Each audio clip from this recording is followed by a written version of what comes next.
Salve galera, tudo bem com vocês? Olha só, para quem não me conhece ainda, meu nome é Leonardo Arpini, eu sou professor de Direito Penal, de Processo Penal e de Legislação Penal Especial. Hoje eu estou aqui para dar seguimento ao nosso estudo de Direito Penal. Vou adentrar em uma parte da matéria que é de suma importância e é de grande relevância para concurso público. É o estudo quase que base do Direito Penal. Hoje eu vou falar para vocês sobre a teoria do crime. Nada se entende de Direito Penal sem que a gente saiba a estrutura do Direito Penal pela teoria do crime. Aprendendo a teoria do crime, a gente consegue desvendar todos os outros institutos do direito penal. Então, essa é uma aula de grande relevância e que eu peço a atenção de todos vocês, doutores e doutoras. Por favor, prestem atenção e qualquer dúvida que vocês tenham, podem me mandar no meu Instagram, no meu Facebook ou deixar nos comentários do vídeo aí embaixo. Então, vamos logo para o que interessa. Como eu disse para vocês, hoje a gente vai trabalhar a teoria do crime. Como eu disse, uma matéria de extrema relevância, uma matéria importantíssima para o entendimento do direito penal. Então, galera, para que a gente comece a parte da teoria do crime, a gente tem que partir do pressuposto dos conceitos de crime a partir da teoria do crime. E aí nós temos 3 conceitos. Galera, olha só, os conceitos de crime baseados na teoria do crime são 3. Conceito material, conceito formal e o conceito analítico, o qual nós adotamos. O conceito material diz respeito ao seguinte: o crime é todo comportamento que lesa ou expõe à lesão bens jurídicos necessários e fundamentais para o convívio social. Já o conceito formal diz que o crime ele é ato ilícito punido com pena criminal. E aí nós adentramos no conceito analítico de crime. O conceito analítico de crime, sim, o mais importante de todos, é onde nós formamos a estrutura do crime em fato típico, ilícito e culpável. Toda essa estrutura que eu estou falando para vocês, ela vai ser desmembrada posteriormente, onde eu vou explicar para vocês o que é o fato típico, o que é a ilicitude e a culpabilidade e quais são os elementos que nós temos dentro de cada um desses parênteses do crime para formar toda a estrutura. Também dentro da teoria do crime, nós temos as teorias que foram adotadas e nós temos os sistemas penais. O que eu estou falando para vocês? Dentre os sistemas penais, nós temos 4. Nós temos o sistema clássico, o sistema neoclássico ou neocantista, o sistema finalista, o qual foi adotado pelo nosso Código Penal, e nós temos o sistema funcionalista. E aí, o sistema funcionalista, nós temos uma divisão entre o funcionalismo teleológico de Klaus Roxin e o funcionalismo sistêmico de Gunther Jacobs, com o direito penal do inimigo, o que vão ser elementos para outro momento da nossa matéria. Olha só, pessoal, como eu falei para vocês, na questão do conceito de crime, nós temos o conceito material, em que crime é o comportamento, que eu falei para vocês, o comportamento que lesa ou expõe a lesão bens jurídicos fundamentais para o convívio social.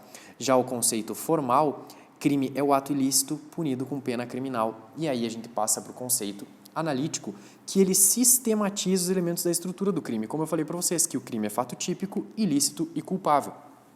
Adentrando na questão dos sistemas penais, o que eu disse para vocês, os nossos 4 sistemas, sistema clássico, sistema neoclássico ou neocantista, sistema finalista, o qual foi adotado por nós, e o sistema funcionalista. Tá? Então, o que acontece? Lá no sistema clássico, nós apoiávamos a estrutura do sistema na teoria causal da ação e psicológica da culpabilidade. E o que era essa teoria? Para essa teoria, a ação, tá? Que é toda a conduta humana, ela é a inervação muscular que produzia energias de impulso cerebral e que provocava modificações no mundo exterior, o que fazia com que o indivíduo praticasse o crime, infringisse norma penal incriminadora.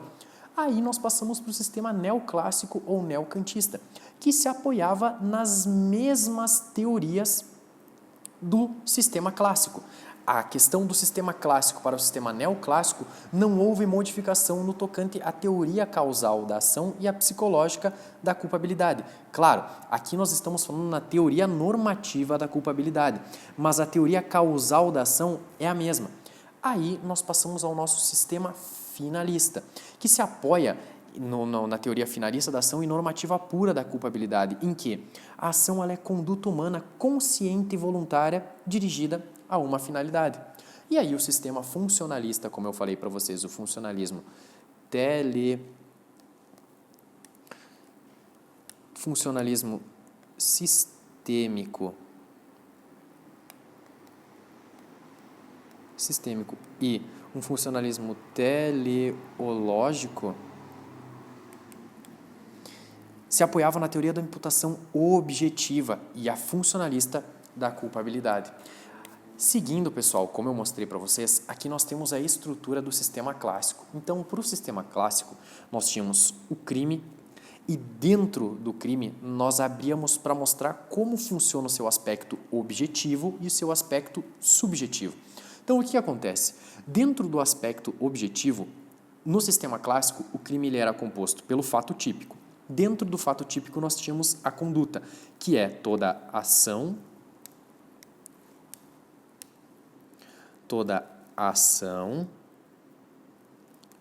ou omissão, tá? Nós tínhamos a tipicidade, que é o encaixe, pessoal. A tipicidade é o encaixe da conduta à norma. E aqui nós temos a tipicidade material e a tipicidade formal. E aí eu vou explicar para vocês posteriormente. Para os crimes materiais, nós necessitaríamos do resultado naturalístico, que seria a modificação no mundo exterior, e o nexo causal, que seria o elo de ligação entre a conduta e o crime praticado. E aí nós temos a antijuridicidade, que nada mais é a ausência de excludentes de ilicitude. Somado isso ao aspecto subjetivo, nós temos a culpabilidade, que ela se resume ao dolo e a culpa, que é o ânimo do agente no momento da prática da conduta. Sendo que o dolo e a culpa, no sistema clássico, eles integravam a culpabilidade, diferente do que acontece no nosso sistema finalista, que eu vou explicar para vocês logo em seguida. Nesse caso, nós estamos diante de dolo e culpa, que são elementos subjetivos do tipo penal, que estavam dentro da culpabilidade, tá? Essa é a estrutura do sistema clássico, pessoal, para que a gente possa fazer essa evolução histórica dos sistemas. Nós passamos para o sistema neoclássico. Sistema neoclássico ou neocantista, nós temos o crime e aqui a culpabilidade ela é sinônimo de reprovabilidade da conduta do agente, que ela é baseada no poder agir de outro modo, ou seja, o indivíduo ele poderia ter agido de outro modo durante a prática daquele crime, ele poderia ter agido de uma maneira diferente no momento daquela conduta, não sendo suficiente somente a questão do dolo e da culpa, como acontecia no sistema clássico dentro da estrutura do crime. E aí o que acontece? Aqui no crime, o injusto penal ele é formado pelo fato típico, como eu falei para vocês, a conduta, ação ou omissão, tá? A tipicidade, que eu falei para vocês sobre a tipicidade material e formal, que é a relação de encaixe da conduta à norma. Nos crimes materiais, terá também o resultado e o nexo causal, exatamente como acontece no sistema clássico, e também a antijuridicidade, que são as excludentes de ilicitude. Ou seja, se a gente conseguir prestar bem atenção, dentro do sistema clássico, do sistema neoclássico, a questão do injusto penal ela é exatamente idêntica com fato típico, conduta, tipicidade nos crimes materiais, resultado e nexo causal, e a antijuridicidade com as excludentes de ilicitude. Mas aí a gente chega na parte da culpabilidade e aí o sistema neoclássico ou neocantista ele diverge do nosso sistema clássico originário. Por quê? A culpabilidade ela passou a ser composta de elementos, pessoal. E quais são esses elementos? A imputabilidade. Eu vou explicar depois para vocês o que significa a imputabilidade. O dolo normativo ou culpa, o ânimo subjetivo do agente também estava dentro da culpabilidade, aqui para o sistema neoclássico. E aqui nós temos a exigibilidade de conduta diversa, ou seja, intrinsecamente ligado ao poder agir de outro modo. Ou seja, naquele momento era exigível do indivíduo que tivesse uma conduta diversa? Esse é o raciocínio que temos que ter, tá? Seguindo do nosso sistema neoclássico, nós passamos para o sistema finalista, que aí é o sistema que foi adotado pelo nosso Código Penal.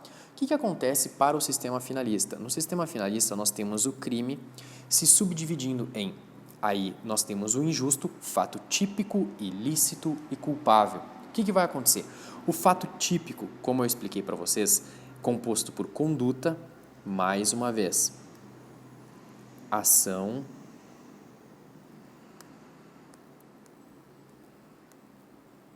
ou omissão. Tá? A tipicidade, pessoal, vamos escrever aqui de novo. A relação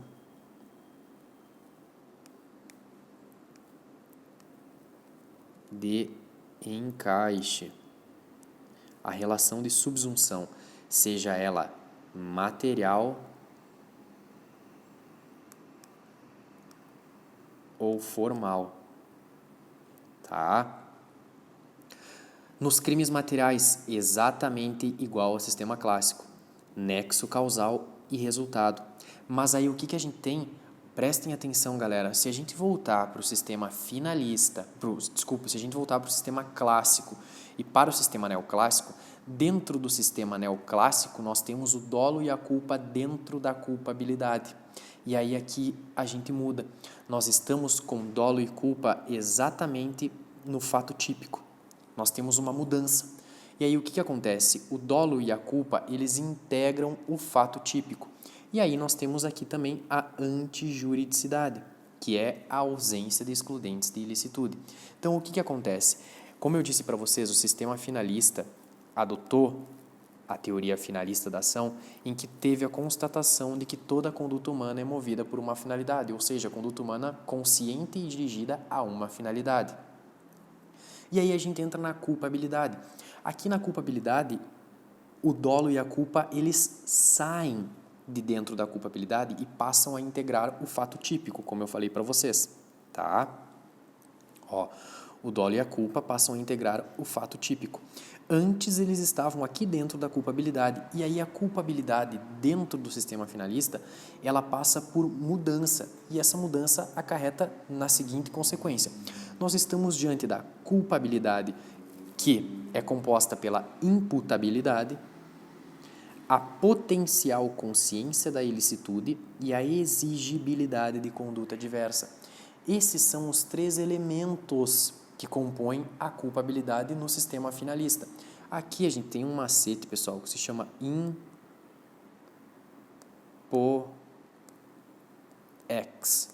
Quais são os elementos que compõem a culpabilidade?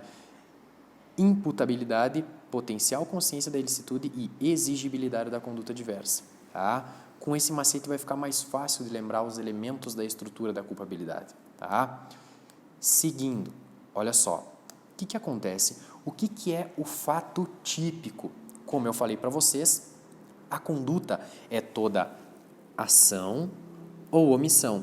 E aí aqui na ação nós temos os crimes comissivos, que é o agir, e o crime omissivo, que é se omitir para a prática da conduta.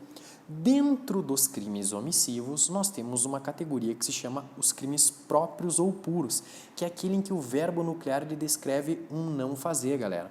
Olha, por exemplo, a omissão de socorro do artigo 135 do Código Penal. O crime de abandono material, 244. Esses crimes, pessoal, são todos crimes de mera conduta e não admitem tentativa. Vou explicar uma coisa para vocês. Galera, crime de mera conduta é aquele crime que prevê conduta, mas não prevê o resultado. Nesse caso, é um crime que não admite tentativa. Nós temos outras definições de crime. Nós temos os crimes materiais e os crimes formais, que também vão ser objeto de aprofundamento nos próximos slides. O que acontece? O crime material é aquele em que o tipo penal ele descreve conduta e resultado. E necessariamente, para que haja a consumação desse crime, para que haja a existência desse crime, tem que haver o resultado naturalístico, ou seja, a modificação no mundo exterior decorrente da conduta do agente. Um exemplo, o crime de homicídio, matar alguém. Nesse caso, para que haja morte, necessariamente há que se ter um cadáver, uma pessoa que foi morta. Nesse caso, nós temos um crime material que produziu os seus efeitos no mundo jurídico e no mundo exterior. Nós temos também o conceito de crime formal, que é aqueles crimes que têm a consumação antecipada. Nós temos a previsão de conduta e de resultado, mas não necessariamente o resultado precisa ocorrer. Na verdade, a consumação desse crime ela se dá antecipadamente, ou seja, no crime de ameaça, por exemplo, o indivíduo que ameaça alguém, ele não precisa fazer o mal injusto ou grave que foi prometido por ele para que aquele crime esteja consumado. Simplesmente empregar a ameaça já é o suficiente para que esse crime já esteja consumado. Essa é a definição do crime formal. Crime material, crime formal e crimes de mera conduta. Tá, galera? E aí nós entramos dentro dos tipos penais dos crimes omissivos, os impróprios, impuros ou comissivos por omissão. Ou seja, vocês vão ouvir muito falar aqui nas nossas aulas, pessoal, sobre a figura do garante. A figura do garante, ela está no artigo 13, parágrafo 2º. Deixa eu colocar de novo, pessoal, para ficar mais legível. A figura do garante está no artigo 13, parágrafo 2º do Código Penal. Se nós pegarmos o artigo 13, parágrafo 2º do Código Penal, ele diz o seguinte, ó, o parágrafo 2º é exatamente nesses termos. A omissão é penalmente relevante quando o omitente devia e podia agir para evitar o resultado. O dever de agir incumbe a quem? E aí nós temos as 3 alíneas, a A, B e a C, que mostram a forma de crimes comissivos por omissão. Ou seja, quem tinha o dever legal e obrigação de cuidado, de proteção ou vigilância, aquele que de outra forma assumiu a responsabilidade de impedir o resultado e aquele que, com o seu comportamento anterior, ele criou o risco da ocorrência do resultado. O que eu vou mostrar para vocês aqui, pessoal? Então, focando na questão dos crimes impróprios, impuros ou comissivos por omissão. Ou seja, é um crime comissivo, ou seja, é um crime positivo, de um agir, de uma ação praticado por meio de uma omissão. O que acontece? Olha só, o que se exige para imputar um crime comissivo a quem se omitiu? E aí o nosso Código Penal adotou a teoria normativa da omissão, que é a relevância penal da omissão, que é a figura do garante que eu acabei de falar para vocês. E aí eu entro na questão do dever jurídico, o dever legal. Os pais que têm o dever legal de zelar pelo filho. B, a posição do garante, que é todo aquele que assume o compromisso de impedir o resultado. Aqui, pessoal, olha só, basta um simples sim para que isso seja possível. Pessoal, aquele exemplo doutrinário clássico que vocês já devem ter visto, que aparece na grande maioria das doutrinas aqui no Brasil, sobre a babá que assume a responsabilidade de zelar pela segurança do filho do casal e vai até a praia, vê a criança se afogando e nada faz. Nesse caso, ela pratica um crime comissivo praticado por meio de uma omissão. Por quê? Porque ela está na posição de garante. E aí há a relação de causalidade entre a omissão dela, a posição de garante no fato de assumir o compromisso de impedir aquele resultado morte e ela vai responder pela prática desse crime. E aí na letra C nós temos a ingerência na norma, que é quando o indivíduo ele cria o risco do resultado. Pessoal, a ingerência na norma é aquele exemplo do exímio nadador que convida um indivíduo que não sabe nadar, ambos pulam na piscina e esse indivíduo que criou esse risco, ou seja, colocando uma pessoa que não sabe nadar dentro da piscina, nada faz para salvar a vida desse indivíduo que está se afogando.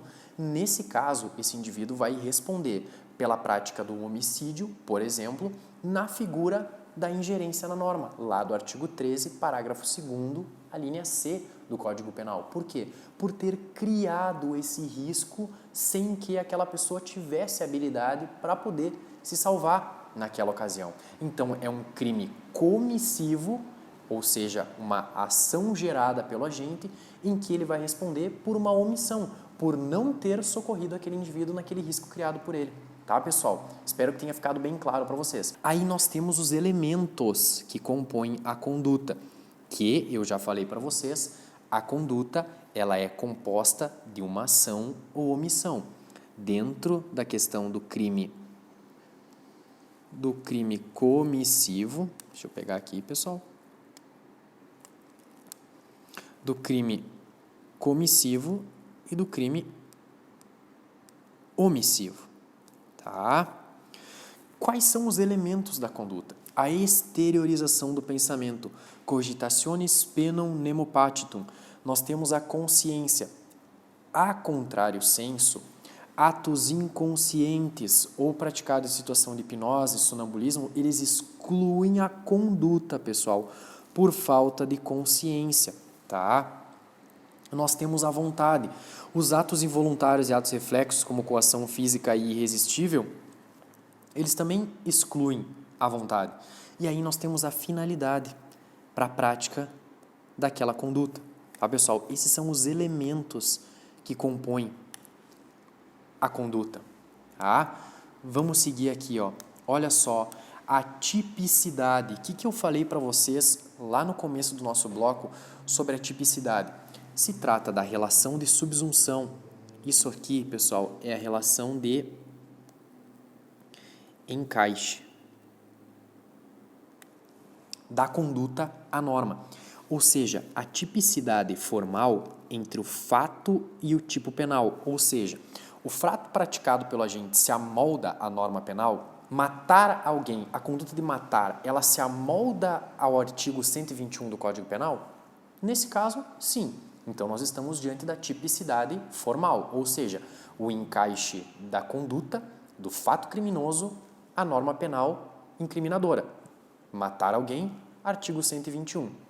Até então, tudo certo. Tipicidade formal formada. Aí a gente soma isso à lesão ou perigo de lesão ao bem jurídico, que é a tipicidade material.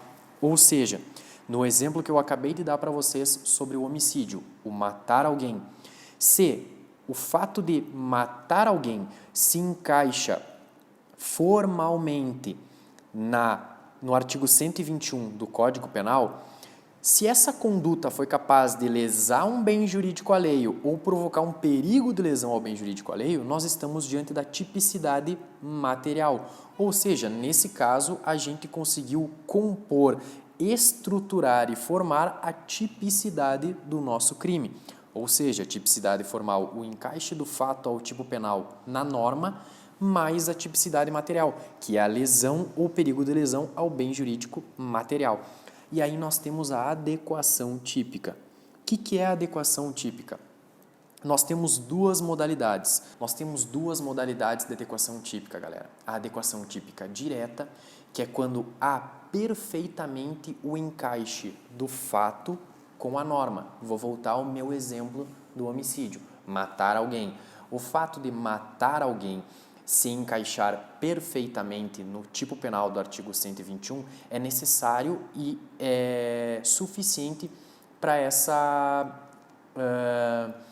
esse encaixe, para essa adequação típica direta, tá? E aí a gente vai para a adequação típica indireta. A adequação típica indireta é quando eu necessito de uma norma de extensão para fazer a ligação entre o fato e o tipo penal.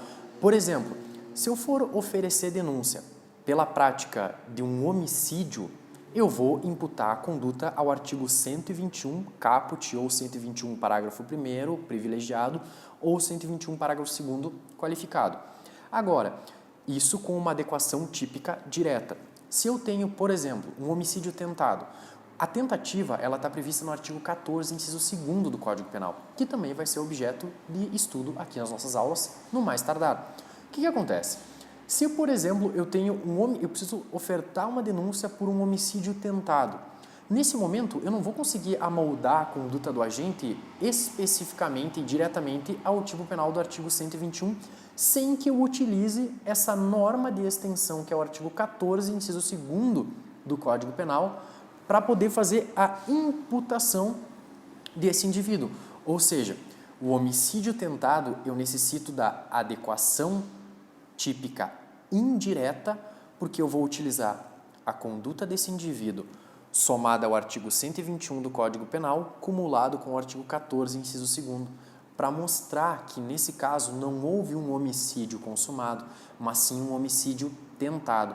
Isso também acontece com o concurso de pessoas lá do artigo 129, quando, por exemplo, dois indivíduos em comunhão de esforços e acordo de vontades praticam um determinado crime, seja qual for, o furto, roubo, estelionato, apropriação indébita, o crime que vocês queiram, pessoal.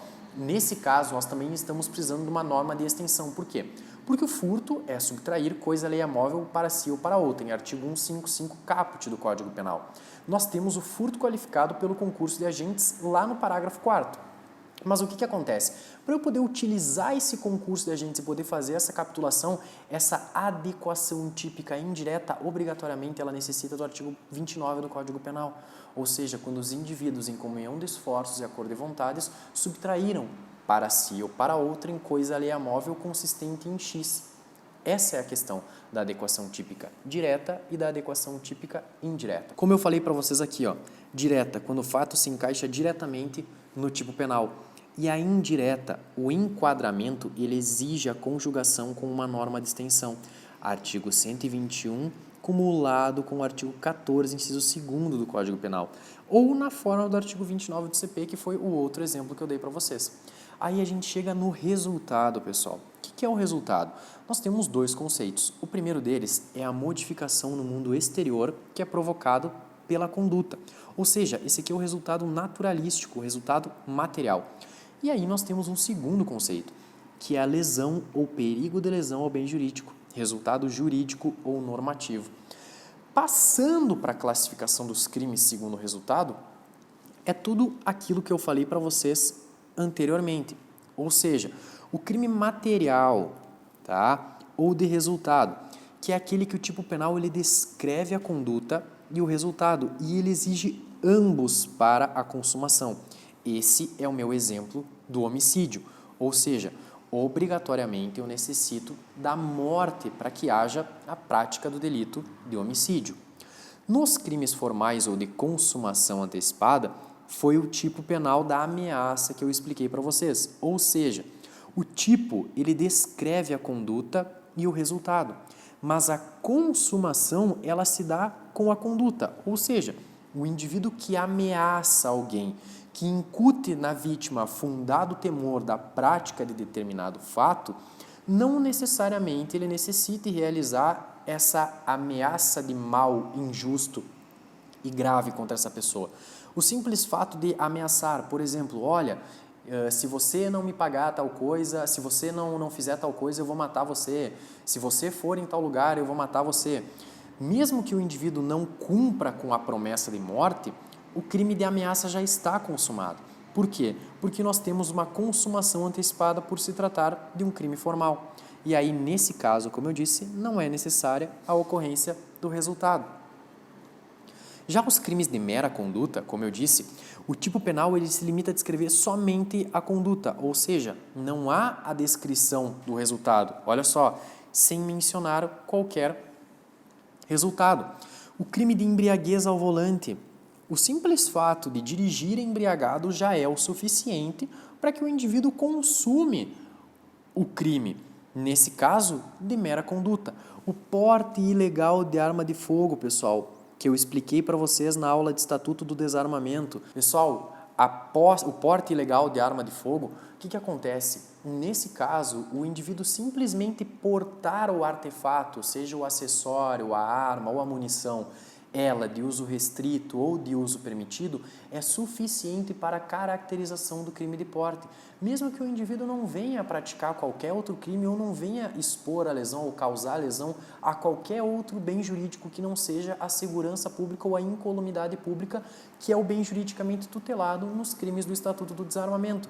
Nesse caso, nós estamos diante de um crime de mera conduta. Essa é a questão. Ou seja, o crime de mera conduta, ele prevê apenas a conduta sem qualquer resultado.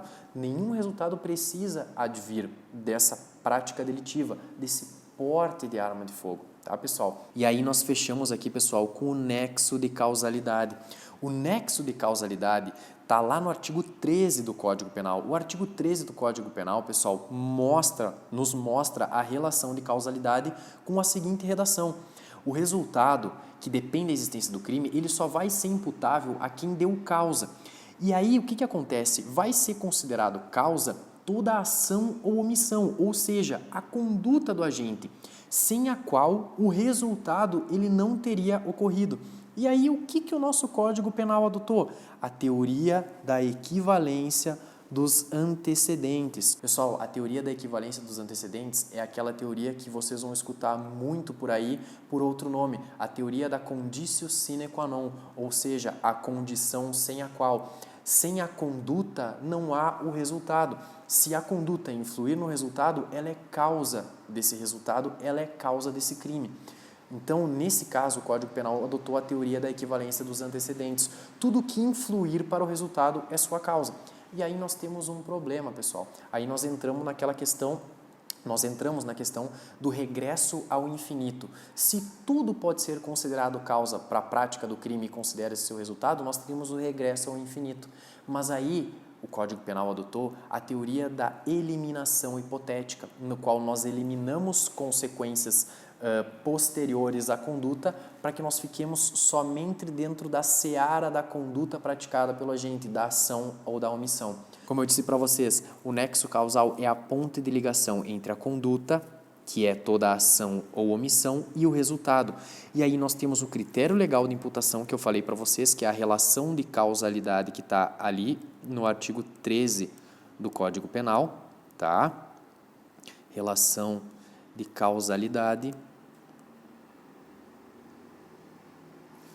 Relação de causalidade.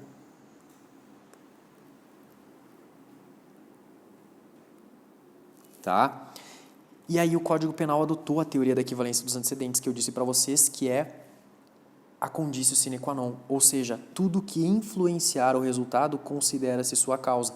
E é aí que a gente entra na questão do juízo de eliminação hipotética. Tudo isso também vai ser objeto das nossas próximas aulas, em que eu vou continuar o segmento da teoria do crime. Vou falar para vocês, pessoal, sobre dolo, culpa, vou falar para vocês sobre consumação, tentativa. Ou seja, pessoal, toda essa parte da teoria do crime, ela ainda vai voltar muito aqui nas nossas aulas, porque ela é a base do direito penal, é a base do nosso ordenamento jurídico penal para poder entender as figuras típicas, tá, pessoal? Eu vou falar para vocês sobre o que é preceito primário, preceito secundário. Preceito primário, onde há as elementares, os verbos nucleares. O preceito secundário, a pena abstratamente combinada ao crime. Vou falar para vocês na continuação da teoria do crime sobre consumação, tentativa, sobre dolo, sobre culpa, culpa imprópria, sobre crime tentado, crime impossível, desistência voluntária, arrependimento posterior. Tudo isso são institutos que partem da teoria do crime. Então, se você ficou com alguma dúvida, você pode me mandar mais uma vez no meu Instagram, no meu Facebook, ou pode deixar nos comentários do vídeo aí embaixo, que na outra semana a gente volta com mais conteúdo de direito penal. Fiquem firmes nos estudos de vocês, mantenham-se concentrados e fiquem com Deus. Até a próxima. Valeu!